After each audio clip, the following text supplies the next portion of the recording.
Hello बच्चों, मैं Charu from O2N digital education. आज की क्लास में हम एक नया चैप्टर स्टार्ट करने जा रहे हैं अपने क्लास 9th का, जो कि हमारा है ट्राइंगल्स। ओके, अब हमारा जो ये ट्राइंगल्स है ना, इस चैप्टर के अंदर बेसिकली हमें क्या क्या पढ़ना है, अभी ये चीज सब समझिए। सबसे पहले हम लोगों को ट्राइंगल आपने मेरे हीरोज फॉर्मूला की अगर वीडियो देखी है तो मैंने ट्राइंगल्स के ऊपर काफी अच्छे से बेसिक डिस्कस किया है। अगर आप लोगों ने वो वीडियो नहीं देखी है तो प्लीज उसे एक बार देखिएगा।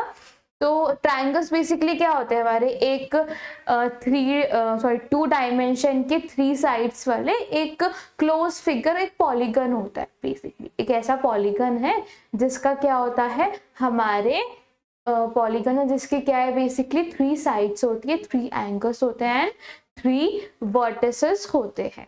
ठीक है, क्योंकि ट्राइंगल्स के नाम में क्या है, ट्राई यानी 3। ठीक है, तो ये सब चीजें हैं ट्राइंगल्स का बेसिक्स। अब जो आप इस चैप्टर में पढ़ने जा रहे हैं अपनी क्लास 9th में, बेसिकली आपको बहुत सारी थ्योरम्स पढ़नी है जो कि आपके कॉन्ग्रुएंसी पे बेस्ड है। अब देखो कॉन्ग्रुएंट क्या होते हैं। जैसे ट्राइंगल्स की बहुत सारी प्रॉपर्टीज होती हैं, वैसे ही एक कॉन्ग्रुएंट यानी कॉन्ग्रुएंस भी आपकी एक दूसरी प्रॉपर्टी है आपके ट्राइंगल्स की। क्या मैंने कहा, congruency is the property of triangles. हमारी ट्राइंगल्स की प्रॉपर्टी होती है। सबसे पहले ये समझो कि कॉन्ग्रुएंस का मतलब क्या होता है। जो आपका कॉन्ग्रुएंस है ना, इसका मीन मतलब होता है, मीन्स आइडेंटिकल या सुपर इम्पोसिबल।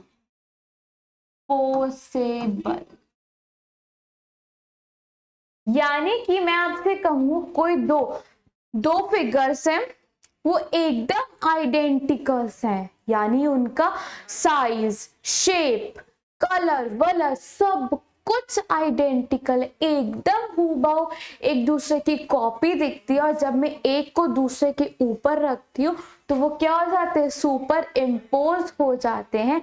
तो तब मैं क्या कहती हूँ कि वो चीज क्या है, कॉन्ग्रुएंस है या कॉन्ग्रुएंट फिगर्स हैं वो। तो ट्राइंगल्स के केस में कॉन्ग्रुएंस का मतलब क्या है कि अगर मेरा ट्राइंगल्स, अगर मैं कहती हूँ कि मेरा ये एक ट्राइंगल है A B C, और मैं कहती हूँ मेरा ये दूसरा ट्राइंगल है D E F, तो मैं कहूंगी कि जो मेरा ट्राइंगल A B C है एंड ट्राइंगल DEF, अगर ये दोनों ट्राइंगल्स क्या है मेरे, कॉन्ग्रुएंट है,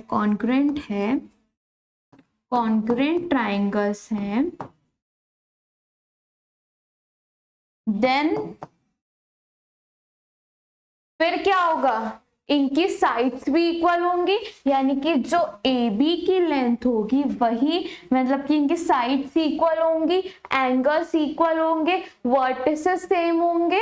इसका मतलब ये होगा, then sides equal,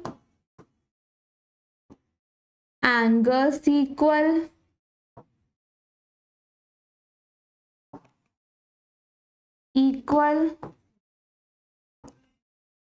vertices equal, यही होगा। अब कौन सी साइड्स इक्वल होंगी, मैंने आपसे क्या कहा कि अगर ये दोनों ट्राइंगल्स हैं और एक कॉन्ग्रुएंट ट्राइंगल्स हैं दोनों, तो इनकी साइड्स क्या होगी, यानी कि एक की साइड दूसरे के बराबर, एक का एंगल दूसरे के बराबर, एक का वर्टिस दूसरे के वर्टिस के बराबर। मैंने आपसे यही कहा कि साइड्स होंगे, एंगल्स इक्वल होंगे, वर्टिसेस इक्वल होंगे। अब कौन से, कॉरेस्पॉन्डिंग, कौन से वाले, कौन से वाले, कॉरेस्पॉन्डिंग। कौन से वाले होंगे हमारे? कॉरेस्पॉन्डिंग। कॉरेस्पॉन्डिंग कॉरेस्पॉन्डिंग यानी अगर मैं अपनी साइड देखूं, ए बी मेरी किसके इक्वल होगी? मैं कहूं ए बी। ए बी किसके कॉरेस्पॉन्डिंग आपको दिख रही है? ए बी किसके कॉरेस्पॉन्डिंग दिख रही है? डी ई के। Is equals to D.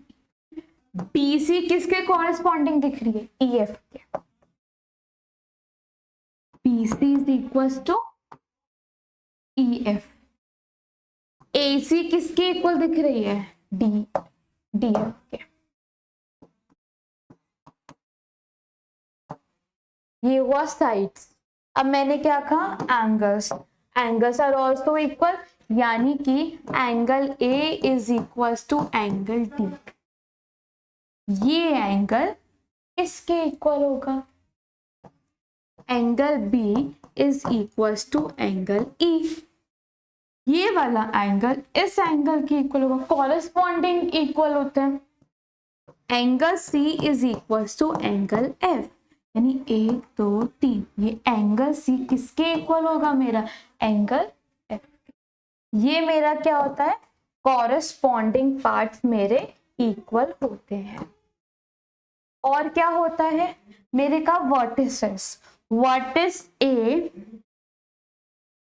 I think this color is not visible, हम ग्रीन ले लेते हैं। मैंने क्या कहा? वर्टिसेस। वर्टिसेस यानी A is corresponding to D. Vertices में हम जब इक्वल लिखते हैं या शो करते हैं तो ऐसे शो करते हैं कि ए वर्टिसेस किसके इक्वल है? डी वर्टिसेस के। यानी ए वाला ये किसके इक्वल है? मेरा डी वाले के। तो मैं ऐसे शो करती हूँ ये वाला एरो लगा के, ठीक है। मैंने कहा कि ये कॉरेस्पॉन्डिंग है। ए किसके है? डी। बी किसके होगा? फिर ई वाले के इक्वल। सी किसके दिख रहा है मुझे? एफ के। ये होता है। और मैं रिप्रेजेंट कैसे करूंगी कि ये दोनों कॉन्ग्रुएंट ट्राइंगल्स है? मैं ऐसे लिखूंगी ए बी सी और equals to triangle D E F. ऐसे लिखा। अगेन देखो यहाँ क्या? ट्राइंगल ए बी सी और डी ई एफ। दोनों ट्राइंगल्स लिखे। सबसे पहले दोनों के बीच में इक्वल्स टू का साइन और फिर एक वेव। दिस जो ये चीज है ना, ये शो कर रही है कि दे आर कॉन्ग्रुएंट। क्या शो कर रही है? कि they are congruent triangle. Clear? तो ये हमारा बेसिक्स है कि अगर हमारे दो ट्राइंगल्स है वो कॉन्ग्रुएंट है, उसका मतलब क्या है कि उनके साइड्स एंगल्स इक्वल है। कौन सी? कॉरेस्पॉन्डिंग। कॉरेस्पॉन्डिंग यानी कि बेसिकली क्या होगा? अगर मेरे ट्राइंगल्स कॉन्ग्रुएंट है तो उनके कॉरेस्पॉन्डिंग पार्ट्स इक्वल होंगे। दो ट्राइंगल इक्वल है तो इनके कॉरेस्पॉन्डिंग पार्ट्स इक्वल होंगे, ठीक है। वो कौन कौन से पार्ट्स हो सकते हैं? साइड्स हो सकती है, एंगल्स हो सकते हैं और वर्टिसेस हो सकते हैं। और इस तरह से हम दो ट्राइंगल्स को रिप्रेजेंट करते हैं कि that they are congruent. Clear? ये देखो ये लाइन क्या लिखी है। कॉन्ग्रुएंट ट्राइंगल्स, जो कॉन्ग्रुएंट ट्राइंगल्स होते हैं उनके जो congruent triangles corresponding parts are equal. यानी कॉन्ग्रुएंट ट्राइंगल्स के कॉरेस्पॉन्डिंग पार्ट्स क्या होते हैं? इक्वल। यही हमने अभी सब पढ़ा। तो वी राइट हम कैसे इसको लिख सकते हैं? CPCT यानी corresponding parts of congruent triangles.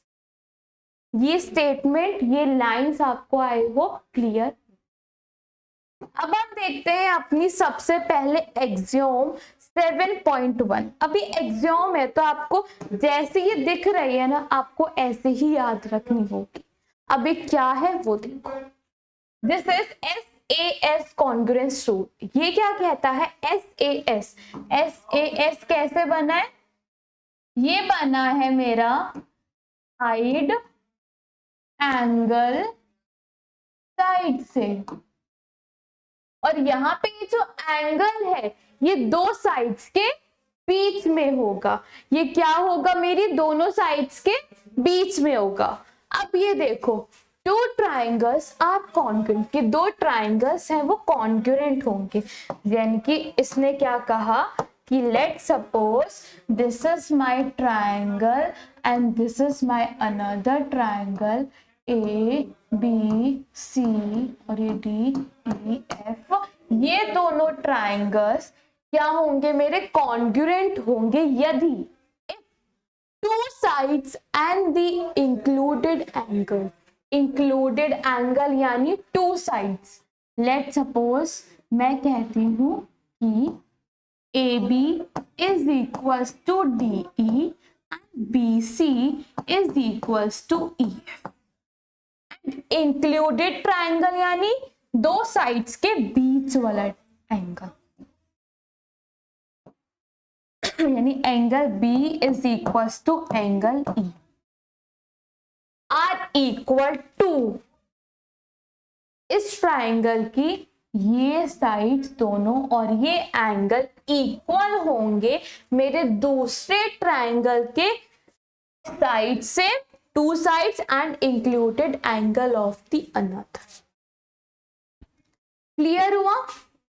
ऐसा नहीं होगा कि AB, अब AB ले रहे हो AC ले रहे हो, कि ये दो आपने क्या लिया? आपने साइड से वाली ली और एंगल आप कह दो कि मेरा एंगल C और एंगल F इक्वल है।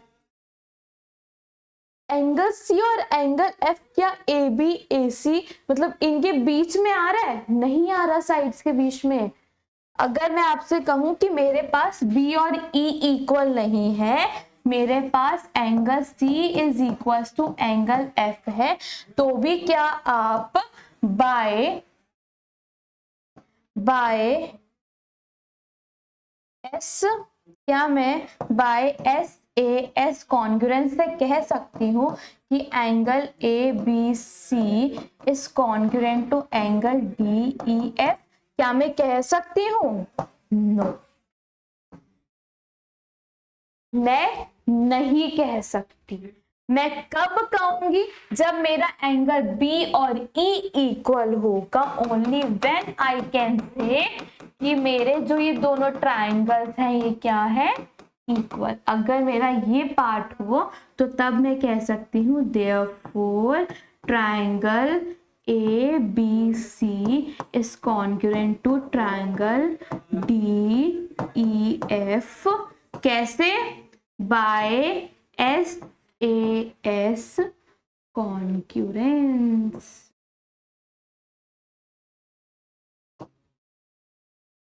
क्लियर? तो यानी कि ये एंगल इनके बीच में ही होना चाहिए मेरी साइड्स के। अब नोट है यहाँ पे, SAS congruence rule holds but ASS और SSA रूल नॉट। यानी कि वही से मैंने आपसे क्या कहा कि आप दो साइड्स ले लो, यानी कि दो साइड और फिर एंगल नहीं होगा। AB is equals to DE, BC is equals to EF and C is equals to F। ये क्या बना? S फिर A, क्या SSA? No, this must be SAS। Clear? तो A ये वाला भी नहीं हो सकता और ये वाला भी रूल नहीं हो सकता। होगा क्या? सिर्फ ये वाला SAS, यानी कि एंगल हमारा दोनों साइड्स के बीच में ही लाई करना चाहिए और वो इक्वल है, तो हम कहेंगे कि हम SAS कॉन्ग्रुएंट से दोनों ट्राइंगल्स को कॉन्ग्रुएंट लिख सकते। क्लियर? अब आगे देखो, नेक्स्ट आर थ्योरम 7.1। 7.1 ओके, आपकी जो अब थ्योरम्स आती है 5, उसमें से आपकी फर्स्ट 2 थ्योरम 7.1 और 7.2 का प्रूफ आपको करना है, बाकी थ्योरम्स का प्रूफ नहीं करना। ओके, अब हम यहाँ पे देखते हैं सबसे पहले इसका, अब हम यहाँ पे प्रूफ देखेंगे। प्रूफ कैसे देखते हैं? सबसे पहले हम देखेंगे यहाँ गिवन, फिर यहाँ देखेंगे टू प्रूव, एंड फिर यहाँ देखेंगे अपना प्रूफ। ठीक है, अब थ्योरम पढ़ते हैं। Theorem 7.1 ASA, A stands for angle, S stands for side, and A is again stands for angle. Angle side angle congruence rule या ASA रूल क्या है? टू ट्राइंगल्स आर कॉन्ग्रुएंट, दो ट्राइंगल कॉन्ग्रुएंट होंगे यदि उनके दो angles and the included side, यानी कि एंगल्स के बीच में साइड्स, यानी कि अगर मेरे पास ये एक ट्राइंगल है, ये एक ट्राइंगल है, तो अगर मैं ये एंगल इसके इक्वल कह रही हूँ, ये दोनों एंगल इसके इक्वल कह रही हूँ, तो ये वाली साइड इक्वल होनी चाहिए, इसके अलावा कोई और साइड इक्वल नहीं होनी चाहिए, ये साइड इक्वल होनी चाहिए। क्लियर? इंक्लूडेड साइड का मतलब ये होगा। ठीक है, ओके। अब समझो क्या? Two triangles are congruent if the angle and the included side of one, यानी कि एक का दो एंगल और इंक्लूडेड साइड इक्वल है दूसरे के एंगल से, दोनों के और साइड से, तो उस केस में हम क्या क्या लगा देंगे? ASA से हम कह सकते हैं कि these two triangles are equal। कैसे? यहां प्रूफ में देखते हैं। सबसे पहले अपने ट्राइंगल्स ड्रॉ कर लेते हैं। This is A, B, C and D, E, F। हमें गिवन क्या है? हमें गिवन है कि angle B is equals to angle E। ठीक है, और मुझे गिवन है angle C is equals to angle F। Clear? और मुझे क्या गिवन है कि BC इज इक्वल्स टू हमारा EF। हमें ये कॉन्ग्रुएंस को, इस थ्योरम को प्रूव करना है। तो टू प्रूफ क्या है कि triangle ABC is congruent to triangle हमारा BEF। ठीक है, अब सबसे पहले अब केस क्या बन सकता है? अब हम यहाँ पर किससे हम प्रूफ कर सकते हैं? हमारे पास एक एक्सियोम है SAS, उससे हम इसको प्रूफ करेंगे। क्या? SAS, एंगल ये ले लेते हैं, साइड इक्वल दे रखी है AB और DE, इसको मानते हैं साइड ये, एंगल ये, DA। अब इसको इक्वल करना है, अब इसे इक्वल कैसे करेंगे? इसको हम दो केस में कर सकते हैं, या तो हम एज्यूम क्या कर ले, एज्यूम कर लो AB is equal to D, यानी कि जब मैंने ड्रॉ करके देखा ना, तो मुझे क्या पता चला कि AB और मतलब जब मैंने इनको मेजर किया तो मुझे ये इंफॉर्मेशन मिली कि AB और D क्या है? इक्वल है। अगर ये इक्वल है तो सबसे पहले मुझे क्या क्या है? Angle, okay, side angle side, यानी कि AB is equal to DE, ये हमने एज्यूम करा है। दूसरा क्या हम किससे करने जा रहे हैं? SAS से, तो साइड लिखी। अब एंगल देखते हैं, एंगल क्या है? Angle B is equal to angle E, ये हमको गिवन था। दूसरा क्या आएगा, अगेन साइड आएगा, साइड कौन सी, BC is equal to EF, ये भी हमें गिवन था। तो हम कह सकते हैं therefore triangle ABC is congruent to triangle DEF by SAS rule। ये कॉन्ग्रुएंट आ गए, अगर ये ट्राइंगल्स कॉन्ग्रुएंट आ गए तो एनी हाउ हमारी ASA वाला कॉन्ग्रुएंस रूल भी अप्रूव्ड हो जाता है। यस, therefore तो हम क्या कह सकते हैं यहाँ पे, ASA rule is proved. ASA rule क्या कहता था, दो एंगल इक्वल है, एक साइड इंक्लूडेड इक्वल है, तो हम क्या कह सकते हैं, ASA से क्या कर सकते हैं, उसको इक्वल कर सकते हैं। अब कैसे कर सकते हैं, ये हम इसको प्रूव कर चुके हैं। हमें बेसिकली इनको कॉन्ग्रुएंट प्रूव कराना था जब हमें सिर्फ ये कंडीशंस गिवन थी, ठीक है, और वो प्रूफ हो चुका है, और इसी तरह से हमारा ASA रूल सही प्रूफ हो जाता है। अब यहाँ तो हमने एज्यूम कर लिया ये इक्वल था, पर देयर आर चांसेस कि मेरी AB ग्रेटर हो DE से, या देयर आर चांसेस कि मेरा DE ग्रेटर हो AB से। तो उस केस में हम कैसे करेंगे, उस केस में हम ऐसे करेंगे कि कंस्ट्रक्ट ए पॉइंट, हम मान के चलते हैं R ऑन AB बड़ा है, on AB such that AR is equals to DE। हमें ये कंस्ट्रक्ट करना है। तो अब क्या लिख सकते हैं, तो हम लिख सकते हैं कि AR is equals to DE, हमें लिख सकते हैं। सेकंड हम क्या लिख सकते हैं, ये हमने क्या किया, कंस्ट्रक्ट किया। और हम क्या लिख सकते हैं, हम लिख सकते हैं angle B is equal to angle E। कैसे, ये गिवन था, देखो। तीसरा हम क्या लिख सकते हैं कि हमारी side BC is equal to EF। कैसे, ये भी हमें गिवन था।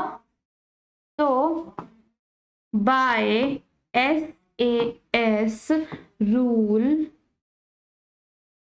ट्राइंगल AR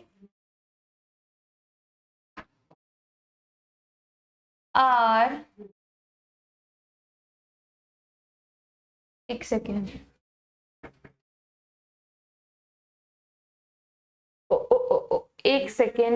एक सेकेंड यहाँ पे गलती हो गई।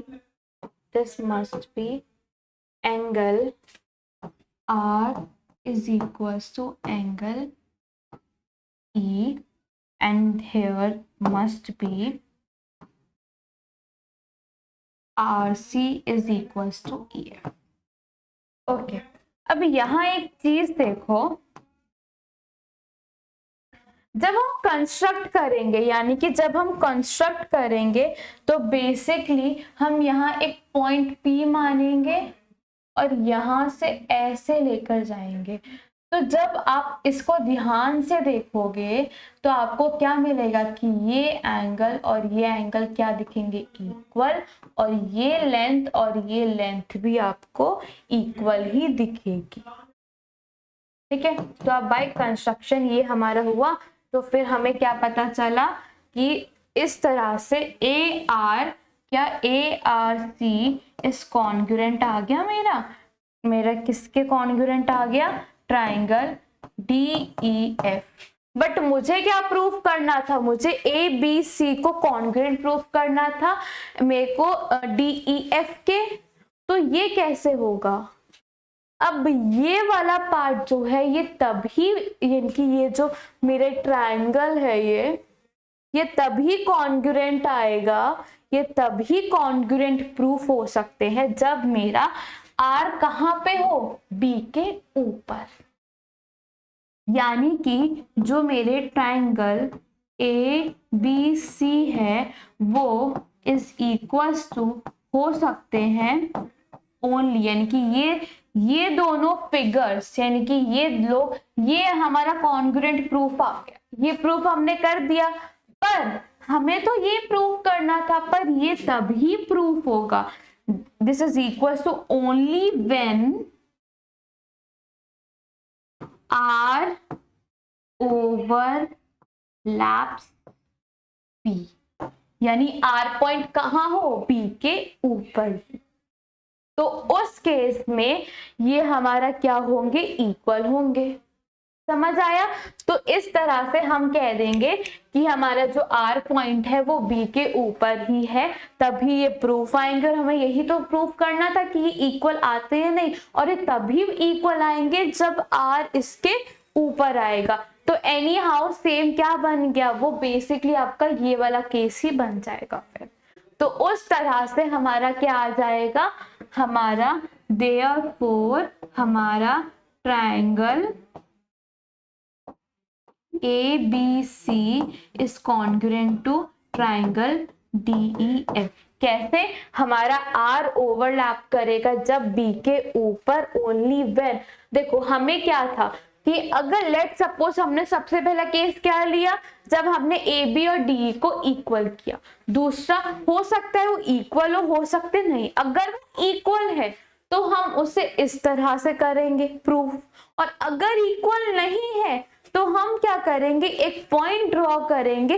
इस केस में मैंने क्या माना कि मेरा AB बड़ा है DE से, तो AB अगर बड़ा है तो मुझे AB के ऊपर कुछ ऐसा पॉइंट ड्रॉ करना होगा जो मेरे DE के इक्वल हुआ। तो मैंने वो R पॉइंट लिया और मैंने क्या कहा कि AR इक्वल है DE के।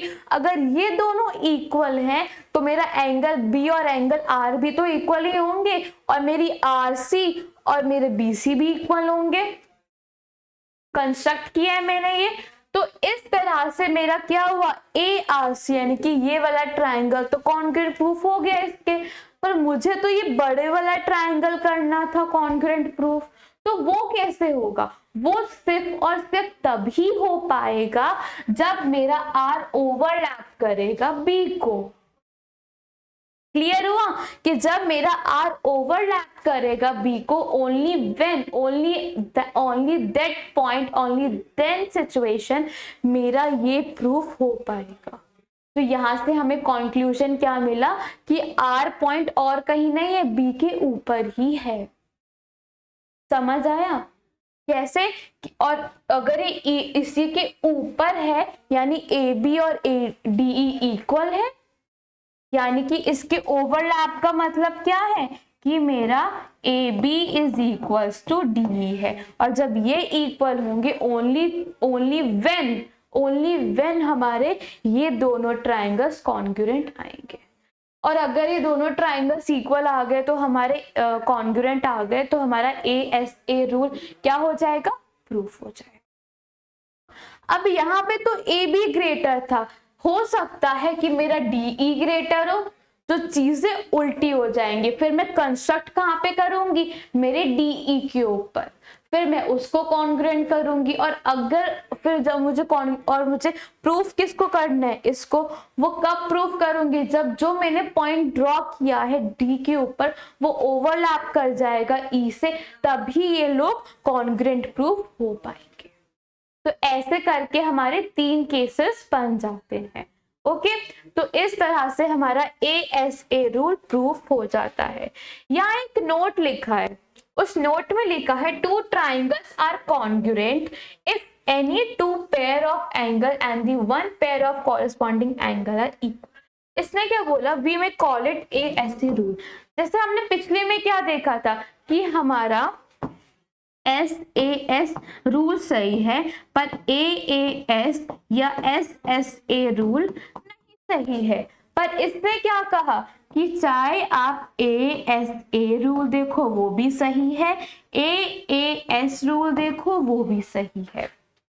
क्यों सही है अब वो देखो। वो इसीलिए सही है, वो इसीलिए सही है क्योंकि अगर आपके दो एंगल इक्वल आ गए, अगर आपके दो एंगल के पेयर्स इक्वल आ गए तो थर्ड पेयर इक्वल नहीं हो जाएगा, क्योंकि sum of all triangles of our triangle is 180 degree. यानी जितने मेरे ट्राइंगल होता है उसके जितने भी एंगल्स होते हैं उनका सम 180 डिग्री होता है। अगर मेरे दो एंगल इक्वल है तो तीसरा भी तो इक्वल हो जाएगा। कैसे, ये समझो। ये ट्राइंगल है, ये ट्राइंगल है, इसका ये एंगल 50 डिग्री है, ये एंगल मेरा क्या है 60 डिग्री, ये मेरा 50 डिग्री है, ये मेरा 60 डिग्री है। अब मुझे ये एंगल और ये एंगल, इसमें देखो इसको मैं कैसे लिखूंगी, 50 डिग्री कैसे लिखूंगी मैं इसे, 50 डिग्री प्लस में 60 डिग्री प्लस में x is equal to 180 degree. ये विजिबल नहीं है, कैसे लिखूंगी, 50 degree plus 60 degree plus x is equal to 180 degree. तो x मेरा यहाँ से कितना आ जाएगा 180 डिग्री, माइनस में कितना आ जाएगा 110 डिग्री, यानी x इज 70 डिग्री। अब यहाँ देखो plus 60 degree plus y is equal to 180 degree, यानी y is equal to 180 degree minus 110 degree, यानी y is equal to 70 degree. क्या मेरा x और y इक्वल आ गए? अगर मेरे दो एंगल इक्वल तो तीसरा एंगल अपने आप इक्वल हो जाएगा, हो जाएगा। तो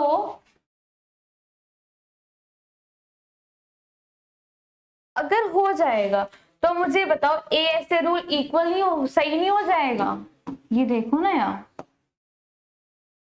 ये एंगल इक्वल है इसके, ये एंगल इक्वल है इसके, और ये वाली आप साइड देख रहे हो, ये साइड आपके पास इक्वल है, तो मैं इसमें ASA रूल लगा सकती हूँ। क्यों? ये एंगल भी तो इक्वल है, तो एक तरह से मेरा ये ASA रूल ही बन गया। ये एंगल भी तो इक्वल ही है एक तरह से, तो ये वाला अप्लाई हो सकता है। ठीक है, ये गलत नहीं है, पर उस केस में आप नहीं कर सकते अपने दो साइड और एक एंगल वाले केस में। तो इस तरह से हमारी थ्योरम का प्रूफ आता है। अब देखते हैं अपनी अगली थ्योरम 7.2। 7.2 कहती है angles opposite to equal sides of an isosceles triangle are equal. सबसे पहले ये आपका एक ट्राइंगल है आइसोसेलेस, जिसकी ये और ये साइड क्या है इक्वल। तो इसने गिवन क्या दिया, इसने बोला कि AB is equals to AC। ठीक है, ये क्या है एंगल्स, और एंगल कौन कौन से होंगे, दिस एंड दिस। इसने क्या कहा कि एंगल B और एंगल C मेरा इक्वल होगा यदि मेरा AB और AC इक्वल है। तो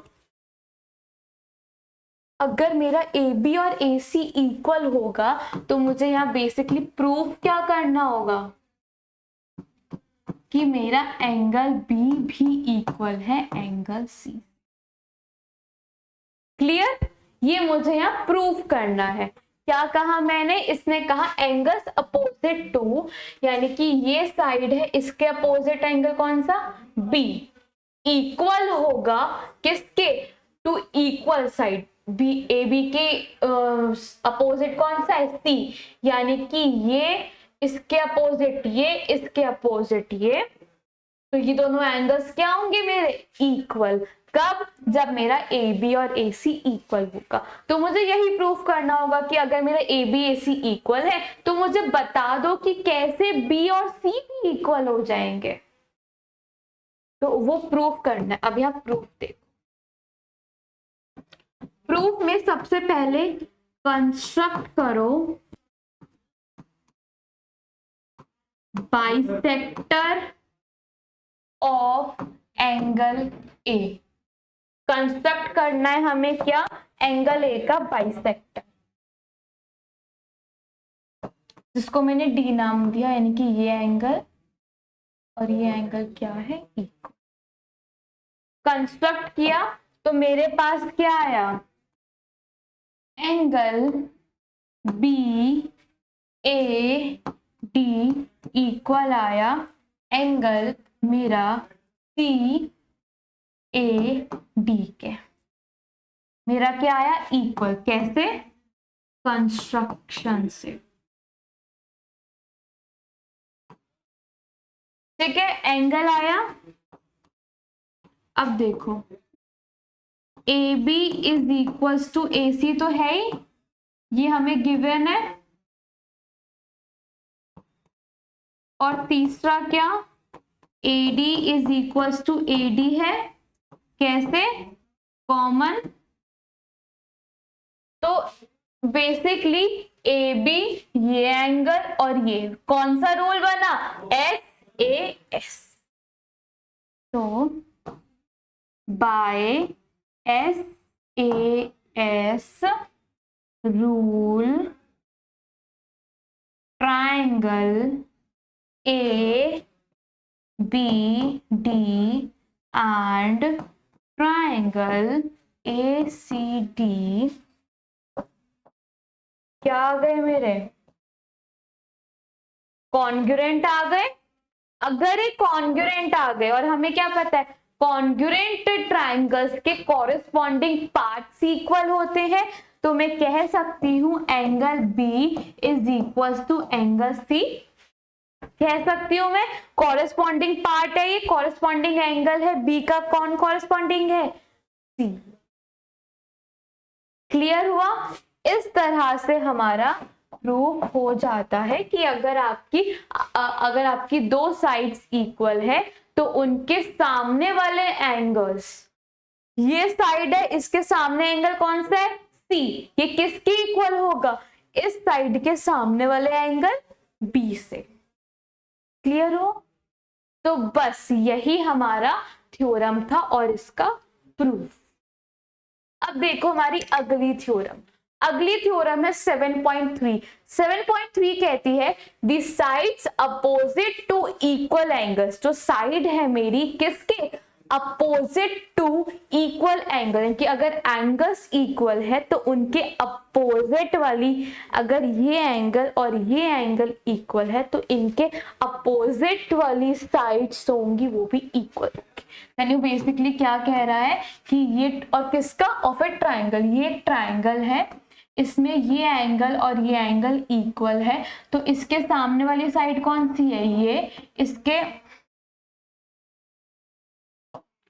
इस एंगल के सामने वाली साइड कौन सी है? ये। और इस एंगल के सामने वाली साइड कौन सी है? ये। तो ये साइड, तो ये साइड इक्वल होगी इस साइड की। ये कहना चाह रहा है आपका इसके अंदर। बेसिकली अगर आप इसको देखो तो ये क्या आपको दिखेगा?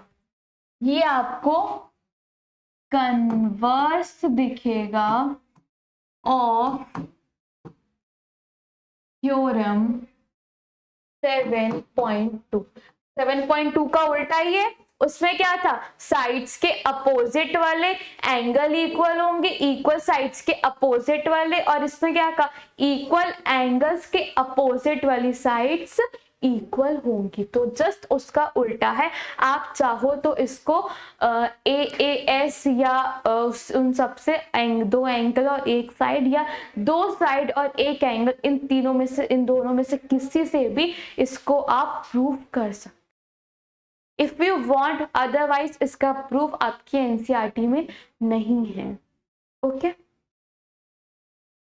और ये चीज काफी वो है, अगर हम देखें जैसे ये एक ट्राइंगल है ए बी सी, मैंने कहा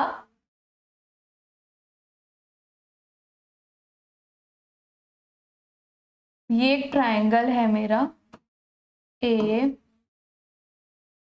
बी सी, मैंने कहा ये दोनों एंगल इक्वल है, angle B is equal to angle C, ये मुझे क्या है गिवन है, और मुझे A B is equal to A C क्या करना है प्रूफ करना है।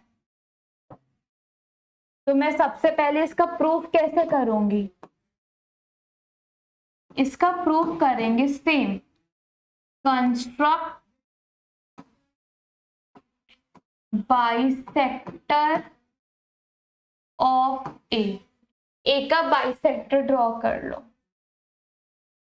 यानी ये एंगल और ये एंगल इक्वल है, तो मैं क्या कह सकती हूँ कि सबसे पहले मैं कह सकती हूँ एंगल, मैं क्या कहूंगी कि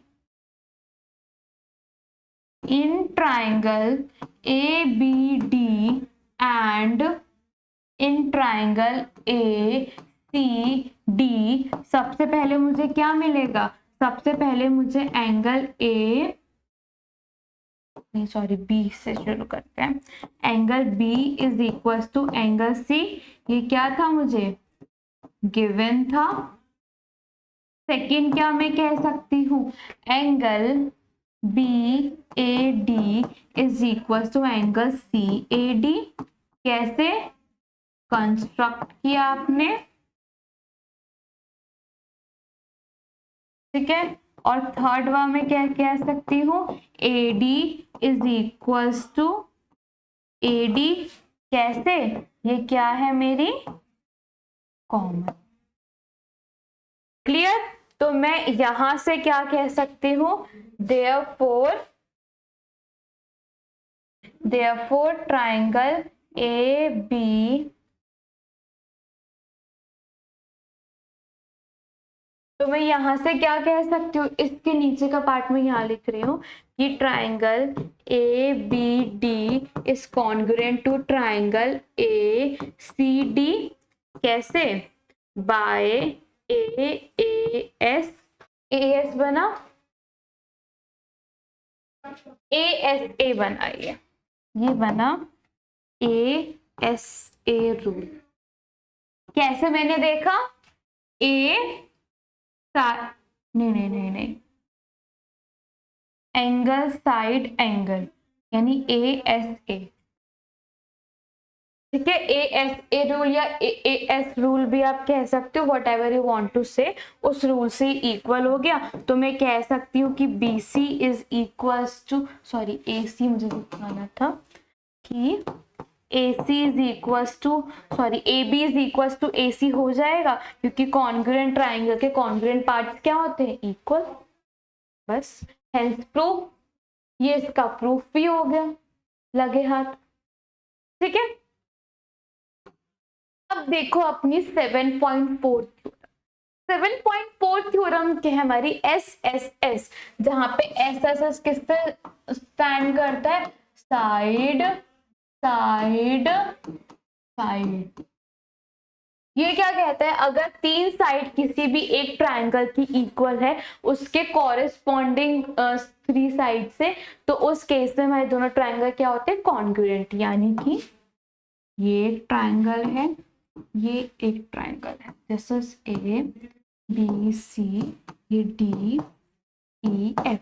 ये कहता है कि अगर ए बी इक्वल है डी ई के और बी सी इक्वल है ई एफ के और ए सी इक्वल है मेरा डी एफ के, तो इस केस में मेरे triangle A B C congruent होते हैं एंगल डी ई एफ। वो ये कहना चाहता है साइड्स इक्वल तो इक्वल, यानी कि हमें सिर्फ तीन चीजें चाहिए होती है अपनी कॉन्ग्रुएंसी रूल को प्रूव करने के लिए, और अगर ये तीनों साइड्स इक्वल है तो अपने आप ही हो जाएंगे। तीन साइड इक्वल है तो उसके आप कैसे कर सकते हो, जैसे दो साइड से है, आप इसको एस ए एस से कर सकते हो। कैसे? ये साइड किसके इक्वल है? इस वाली साइड के, इसके सामने वाला एंगल क्या है? सी, और इसके सामने वाला एंगल क्या है? एफ। तो सी और एफ एंगल इक्वल हो जाएंगे। कैसे? थ्योरम 7.2 हो जाएंगे। तो उससे भी आप कह सकते हो कि हाँ S S S congruence rule सही है एकदम। तो बस ऐसे, या अगर आप दो एंगल को इक्वल कर दो, कैसे? वही हमारा सेम 7.2 से, तो भी हो जाएगा, है ना। तो बस इसी तरह से हमारा ये थ्योरम 7.4 प्रूफ होती है। ठीक है। अब दूसरी आती है आरएचएस। सबसे पहले आरएचएस कॉन्ग्रुएंस रूल, इसका नोट यहां पर नहीं है पर इसका ध्यान रखना। Only for right angle triangle. जिन ट्राइंगल जो सिर्फ हमारे राइट एंगल होता है जिन ट्राइंगल के अंदर, या मैं कह दूं राइट एंगल ट्राइंगल्स तो होते हैं, सिर्फ और सिर्फ उन्हीं के केस में आरएचएस रूल लगता है। जहां पे मेरा आर होता है मेरा राइट एंगल, एच होता है मेरा हाइपोटेन्यूज, और एस होता है मेरा साइड। अब ये साइड मेरा परपेंडिकुलर भी हो सकता है और मेरा क्या हो सकता है? बेस भी हो सकता है। जैसे ये एक ट्राइंगल है ए बी सी, और ये मेरा दूसरा ट्राइंगल है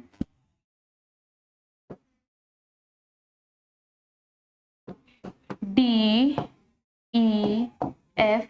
ये मेरे दो राइट एंगल क्या है? ट्राइंगल। ये वाला राइट एंगल यानी angle C is equal to angle F, वो मेरा आर है, और एच यानी हाइपोटेन्यूज ए बी और डी ई, और एस यानी साइड्स। अब वो साइड बी सी और ई एफ हो सकती है, या कौन सा पेयर हो सकता है? ए सी और डी एफ वाला। ठीक है, ये याद है। अब पढ़ते हैं अपनी स्टेटमेंट।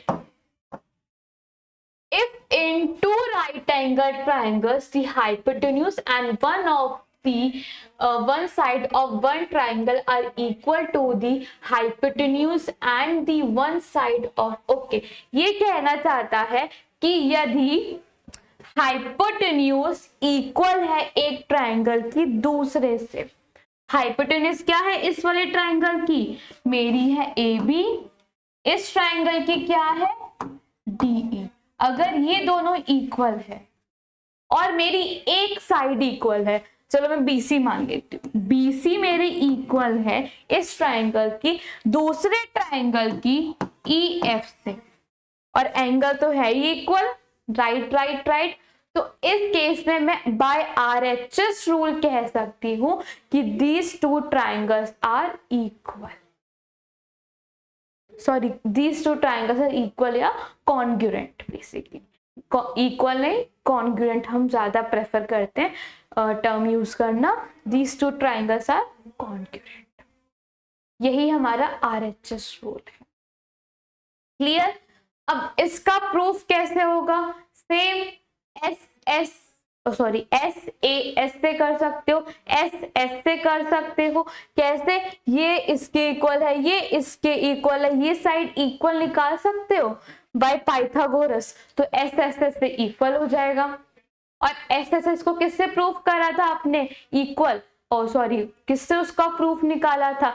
ए एस ए या S A S, sorry S A S, मतलब इस वाले को आप एस एस एस या एस ए एस या ए एस ए, इन तीनों में से किसी से भी प्रूव कर सकते हो।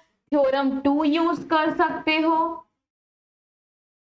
थ्योरम 7.2 यूज कर सकते हो, 7.3 यूज कर सकते हो इसको प्रूव करने के लिए। इसको प्रूव करने के लिए आप ये सब चीजों का यूज कर सकते हैं। तो इस तरह से हमारी थ्योरम्स जितनी भी थी विद इंट्रोडक्शन, इंट्रोडक्शन बेसिकली हमारा थ्योरम्स ही था इसमें, अब हमारा कंप्लीट होता है। अब हम अपने नेक्स्ट टर्न पे एग्जाम्पल्स देखेंगे सारे और अपनी एक्सरसाइज देखेंगे। आज के लिए बस इतना ही, धन्यवाद।